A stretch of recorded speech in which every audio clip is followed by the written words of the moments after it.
우리 모두에게는 이야기가 있습니다. 내가 태어나고 자란 땅, 그걸 떠나서 이 땅 가운데 이민자로 살아가신 지 얼마나 되셨는지요. 제가 저의 이민 역사를 돌아보니까 저도 20년이 훌쩍 넘었습니다. 세상에 어느 순간에 벌써 20년이라고 하는 숫자가 지나갔습니다. 아마 여러분 한 분 한 분의 인생을 책으로 쓴다면 아마 수십 권, 어떤 분들은 수백 권이 나올 수도 있을 겁니다. 여러분은 어떠신지요? 모든 인생의 순간들이 소중합니다. 그래도 특별히 기억에 남고 여전히 손에 땀을 쉬게 하기도 하고 가슴 벅차오르는 그런 특별한 순간들이 우리에게도 있을 겁니다. 기쁜 순간도 있겠지만 또 역전의 순간도 있겠죠. 그때 그 순간이 특별하기 때문입니다. 영상을 하나 잠깐 보기 원합니다. 짧은 영상인데요. 챔피언인 카라스키아 있었고요. 도전자 홍수환. 그렇죠? 우리가 아마 잘 알고 있는 이야기일 거예요. 사전 5기. 세상에 이 한국의 권투 선수 홍수환 선수가 경기 중에 무려 4번이나 다운을 당했습니다. 그리고 나서 다시 일어나서 정말 강력하게 밀어붙이고 강력한 펀치 한 방으로 상대 선수를 넉다운 시켜서 KO 승을 거두었습니다. 놀라운 이야기죠. 역전의 이야기입니다. 이 이야기를 그래서 사전 5기라고 이야기를 합니다. 그런데 우리가 잘 알고 있는 성경, 우리가 보는 성경에도 이와 같은 이야기가 있습니다. 바로 7전 8기의 이야기입니다. 잠언 24장 16절입니다. 대저 의인은 7번 넘어질지라도 다시 일어나려니와 악인은 재앙으로 말미암아 엎드러지느니라. 하나님을 믿고 사랑하는 의인은 7번을 넘어져도 다시 일어나서 승리하는 사람들입니다. 이 사실을 믿으십니까? 아멘. 그렇습니다. 하나님 믿는 사람들은 운명에 따라서 살지 않습니다. 즉 팔자에 따라서 살지 않습니다. 인생에 정해져 있다라고 말하지 않습니다. 바로 예수님이 승리하셨기 때문에 그렇습니다. 믿음에 따라 살아가는 삶, 믿음의 삶은 언제나 승리하는 삶이 된다라고 하는 사실을 여러분 믿으시기 바랍니다. 말씀을 들어가면서 봅니다. 예수님이 부활하셨습니다. 예수님은 사망 권세를 이기시고 부활하셨습니다. 또한 죄악을 이기시고 부활하셨습니다. 마귀의 세력을 정복하시고 부활하셨습니다. 이 부활은 예수님의 부활은 바로 인류의 소망입니다. 우리의 영원한 소망입니다. 예수님은 부활의 첫 열매가 되셨죠. 예수님이 누우셨던 그 무덤은 빈 무덤이 되었습니다. 이 빈 무덤은 예수님의 부활의 증거입니다. 예수님의 부활은 승리의 부활이었습니다. 예수님은 십자가에서 영적인 큰 전쟁을 치르셨습니다. 그리고 마침내 부활을 통해서 승리하셨습니다. 찰스 스펄전이 예수님의 이 승리의 사건을 이렇게 조명을 합니다. 십자가는 주님이 참여한 전쟁터였습니다. 그렇죠? 주님은 그 싸움에서 영광스러운 승리를 거두셨습니다. 주님은 어둠과 싸우셨는데 어둠의 권세의 우두머리는 사탄이며 그 어둠은 인간의 무지, 타락과 거짓을 포함한 것입니다. 골고다의 싸움은 그 후에도 계속되었습니다. 두 군대의 우두머리가 맞붙은 골고다의 전투는 그 어떤 싸움보다 가장 치열했습니다. 주님은 그들의 공격을 참으시고 그 무지막지한 충격을 견디시고 결국에는 승리의 함성과 함께 사로잡은 자를 끌고 가셨습니다. 예수님이 십자가에서 죽으실 때 사탄은 예수님의 발꿈치를 쳤습니다. 그때 예수님이 마치 진 것처럼 보였습니다. 거짓과 불의와 미움과 시기와 질투와 악이 잠시 이긴 것처럼 보였습니다. 하지만 예수님은 부활하심으로 사탄의 머리를 치셨습니다. 예수님의 부활은 바로 역전의 부활입니다. 역전의 이야기입니다. 금방도 우리가 권투라고 하는 이 운동 경기를 보았지만 우리는 운동 경기뿐만이 아니라 우리의 인생에서도 역전의 이야기를 너무 좋아합니다. 왜 그럴까? 그 이유는 이 역전의 이야기가 우리의 삶 가운데 우리의 손에 땀을 쥐기도 하고 우리의 삶의 이야기가 너무 많이 닮아 있기 때문에 그렇죠. 예상과 예측을 뒤집는 이야기이기 때문에 그렇습니다. 모든 것이 끝난 줄 알았는데 다시 소생했기 때문입니다. 권투 선수가 운동 경기를 하다가 한 번 다운을 당합니다. 다운을 당하면 그 승률은 현저하게 떨어집니다. 그러다 혹시 두 번 다운을 당하게 되면 세상에 이 경기는 물 건너갔다 그러죠. 승리할 확률이 없습니다. 3번, 4번 이미 패배한 경기라고 할 수 있죠. 그런데 이 홍선 선수의 이야기가 아직도 사람들에게 잊혀지지 않는 이유는 누구나 졌다, 누구나 끝났다 라고 생각하는 바로 그때에 역전을 하여 승리했기 때문입니다. 이처럼 우리는 누군가의 반전 혹은 역전의 이야기를 들을 때는 왠지 나도 모르게 뜨거운 감동으로 우리에게 다가오게 되는 것이죠. 예수님의 이 역전의 이야기, 부활의 사건은 우리 모두에게 미치는 사건입니다. 모든 시대를 초월하여 역사하는 사건이 되기도 합니다. 온 인류에게 유익을 주는 사건입니다.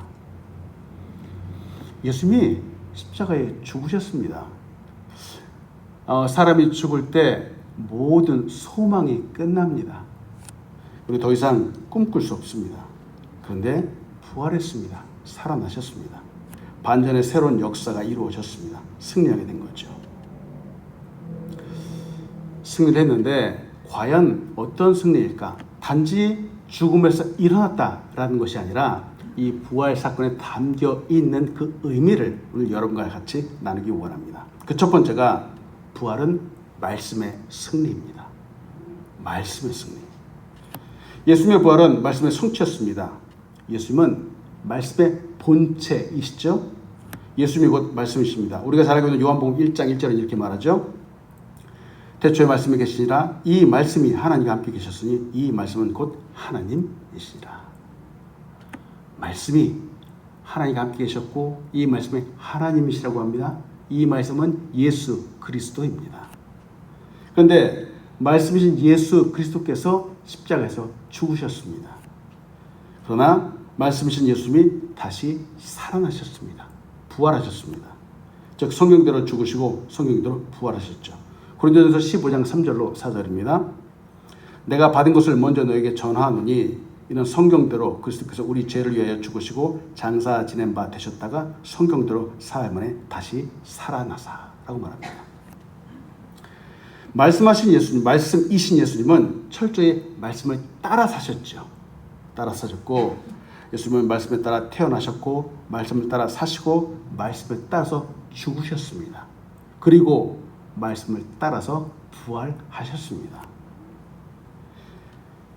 최초의 사람들 아담과 하와가 범죄한 이후에 창세기부터 여자의 후손은 너의 머리를 상하게 할 것이다 라고 말씀이 바로 예수님의 삶에 대해서 태어남에 대해서 예언을 하셨죠.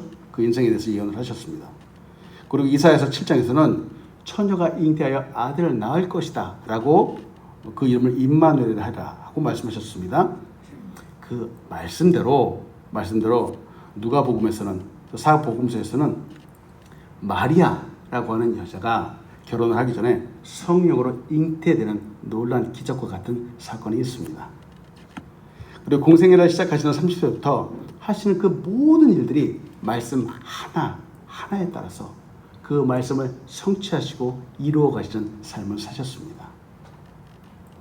많은 이적과 기적도 베푸셨지만 동시에 온갖 비방과 중상모략과 미움도 받으셨습니다. 말씀이 그렇게 말하고 있기 때문입니다. 그리고 배신을 당하시고 십자가에 죽으셨습니다. 우리 죄를 대신 지신 어린 양 제물이 되어 죽으셨습니다. 마태복음 26장 31절에 이렇게 말하죠. 그때 예수께서 제자들에게 이르시되 오늘 밤에 너희가 다 나를 버리라. 기록된 바 내가 목자를 치리니 양의 떼가 흩어지리라 하셨느니라. 이 마태복음 26장 31절의 말씀은 스가랴서 13장 7절의 말씀을 인용한 겁니다. 여기서 끝이 아니었죠. 예수님은 말씀대로 다시 살아나셨습니다. 부활하셨습니다. 말씀의 승리를 이루어 주셨습니다. 놀랍죠? 예수님의 부활은 말씀이 그대로 살아가고 말씀을 그대로 성취해가고 하신 바로 말씀의 승리입니다. 그러나 제자들은 인자가 3일 만에 부활할 것이다 라고 하는 이 예수님의 말씀을 이해할 수 없었습니다. 듣고도 믿지 않았죠. 관심도 두지 않았습니다. 근데 놀라운 것은 그들이 믿건 믿지 않건 예수님은 말씀에 따라서 살아가셨다라고 하는 겁니다. 그리고 말씀을 이루셨다라고 하는 거죠. 그리고 승리하셨습니다. 오늘날 세상 사람들은 하나님의 말씀에 관심 두지 않습니다. 믿으려고 하지 않습니다. 그런데 말이죠. 세상 사람들이 믿건 믿지 않건 이 세상의 역사는 하나님의 말씀대로 흘러갈 것입니다. 말씀이 그대로 이루어질 것입니다. 결국은 승리하게 될 것입니다. 오늘도 이 말씀을 믿고 의지해서 승리하는 우리 한 사람 한 사람 되기 간절히 소원합니다. 아멘. 두 번째로 무슨 승리일까? 말씀의 승리와 함께 바로 믿음의 승리입니다. 바로 부활은 믿음의 승리이죠. 믿음은 바라는 것들의 실상, 바라는 것입니다. 바로 내다보는 것이죠. 예수님께서 가장 먼저 보신 것은 바로 부활의 영광입니다. 예수님 스스로가 바로 이 부활의 영광을 믿으셨습니다. 예수님은 십자가에서 죽으실 것을 말씀하셨을 뿐만 아니라 부활하실 것도 말씀하셨습니다. 예수님은 십자가에서 죽으실 것을 말씀하시고 그 사실을 믿고 확신하셨습니다. 믿음으로 예수님은 앞에 있는 즐거움을 바라보았습니다. 그런 까닭에 바로 이 십자가의 고통을 참아내시고 견디실 수 있었던 것이죠. 히브리서 12장 2절은 이렇게 말합니다. 믿음의 주요 또 온전하게 하신 이인 예수를 바라보자. 그는 그 앞에 있는 기쁨을 위하여 십자가를 참으사 부끄러움을 개의치 아니하시더니 하나님 보좌 우편에 앉으셨느니라. 여러분, 예수님께서 가장 먼저 자신의 부활을 믿으셨습니다. 예수님은 복음 안에서 예수님이 십자가에 죽으시고 다시 살아나신 그 모든 내용이 바로 이 복음 속에 담겨 있죠. 우리가 복음을 믿는다라고 하는 것은 바로 예수님의 십자가의 죽으심과 부활을 믿는 것입니다. 믿음의 대상은 하나님이시죠. 근데 믿음의 내용은 하나님의 말씀입니다. 그리고 믿음은 이 말씀에 대한 우리의 반응입니다.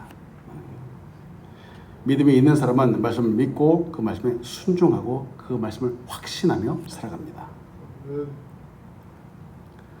로마서 1장 4절에 이렇게 얘기를 하죠. 성결의 영으로는 죽은 자들 가운데서 부활하사 능력으로 하나님의 아들로 선포되셨으니 곧 우리 주 예수 그리스도시니라.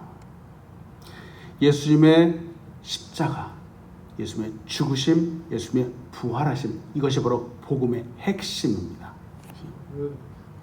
구원에 이르는 믿음은 이 십자가와 부활을 믿는 믿음이죠. 과거에도 그렇고 지금도 그렇고 여전히 이 그리스도의 십자가를 믿지 않으려고 하는 사람들이 있습니다. 그들은 예수님의 부활도 부인합니다. 아예 믿으려고 하지 않죠. 바울은 그들에게 이 부활의 진리를 증거하기 위해서 바로 고린도전서 15장을 저술하였습니다. 우리는 고린도 15장을 부활장이라고 부릅니다. 이 부활장에서 말하는 첫 번째가 무엇일까? 만약에 부활이 없다면 그리스도 다시 살아나지 못하였을 것이라는 겁니다. 여러분, 우리가 부활절 정말 기뻐하며 감사하는데 이 부활이 단지 아까도 말씀드렸다시피 죽음에서 일어났다, 살아났다라는 것이 아니라 이 속에 엄청난 뜻과 의미가 담겨 있습니다. 그 첫 번째가 바로 부활이 없다면 그리스도는 살아날 수 없었다라고 하는 거죠. 고린도서 15장 11절 13절은 말합니다. 그리스도께서 죽은 자 가운데 다시 살아나셨다 전파되었거늘 너희 중에서 어떤 사람들은 어찌하여 죽은 자 가운데서 부활이 없다 하느냐? 만일 죽은 자의 부활이 없으면 그리스도도 다시 살아나지 못하셨으리라. 예수님이 부활하셨다. 이거는 분명한 사실이고요. 이것은 증거입니다. 여러분, 이 사실이 바로 우리의 삶 가운데 놀라운 큰 은혜와 영향으로 온다는 사실을 여러분 믿으시기 바랍니다. 두 번째로 부활이 없다면 우리의 믿음도 헛것이라는 겁니다. 우리의 믿음이. 고린도서 15장 14절은 말합니다. 그리스도께서 만일 다시 살아나지 못하셨으면 우리가 전파하는 것도 헛것이요 또 너희 믿음도 헛것이며. 우리 한 사람 한 사람에게는 믿음이 있습니다. 믿음이 있는데 이 믿음을 확실하게 만들어주는 것이 바로 부활입니다. 우리의 믿음이 부활, 다시 사는 것과 아주 밀접한 관련이 있습니다. 이 부활을 믿지 않는 믿음, 이 세상의 믿음은 너무나도 허무한 믿음이다 라고 말할 수 있습니다.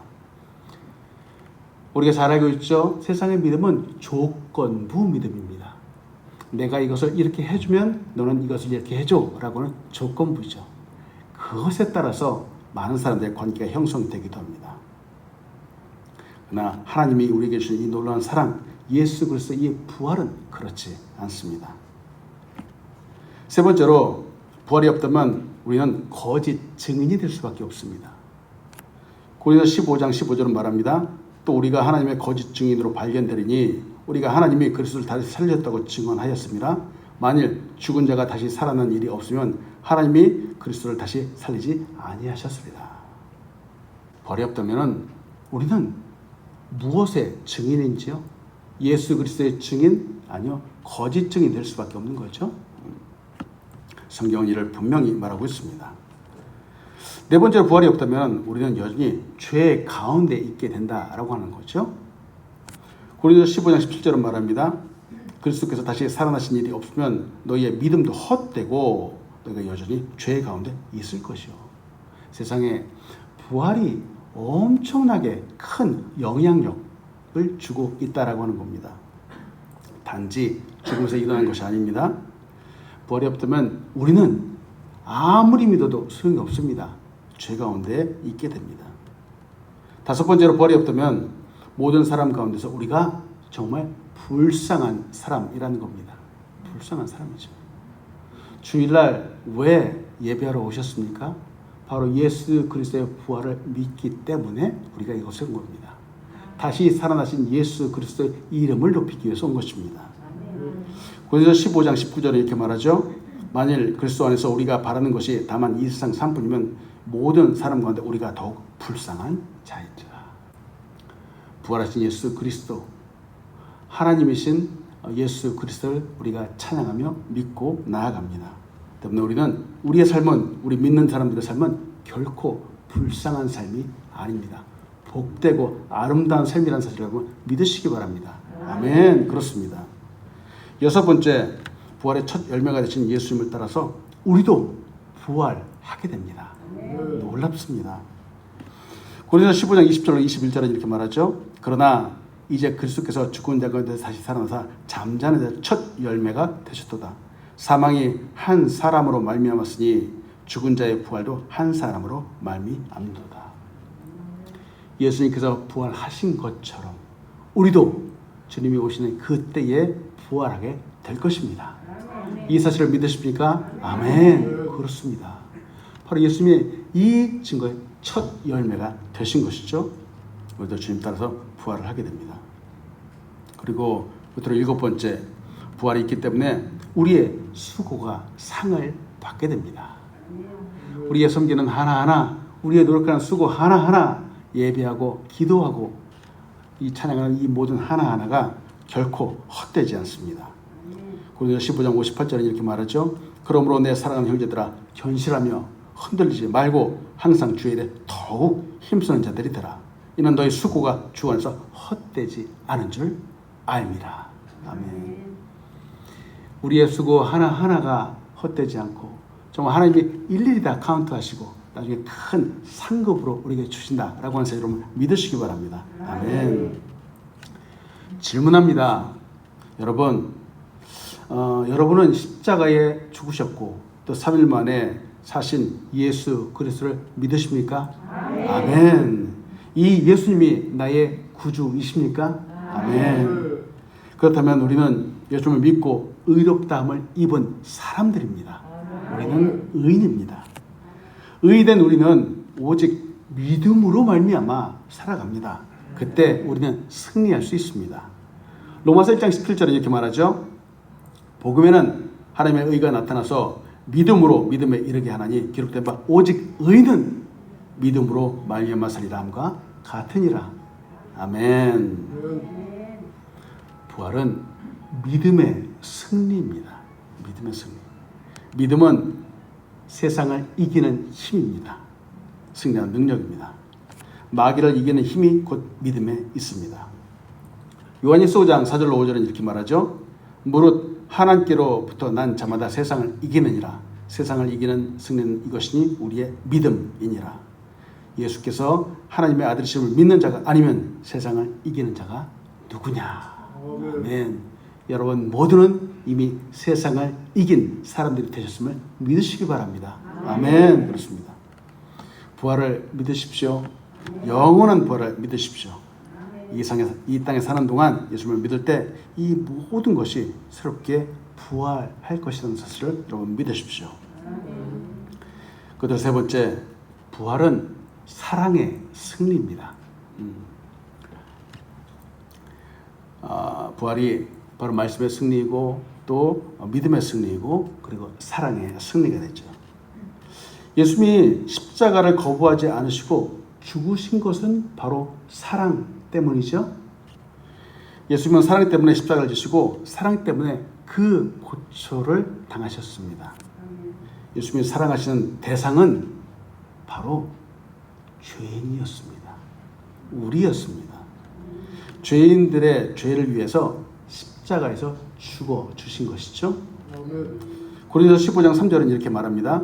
내가 받은 것을 너에게 전하였는데 이는 성경대로 그래서 우리 죄를 위하여 죽으시고 라고 말합니다. 예수님이 사랑하시는 우리의 이전의 모습은 혹시 어땠는지요?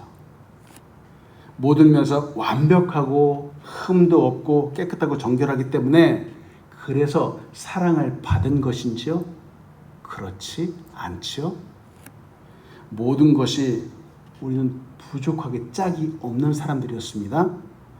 인생의 상처, 스크래치가 여기저기 나 있는 그런 사람들이었습니다. 더럽고 추악한 생각들도 얼마나 많은 사람들이었는지 모르겠습니다.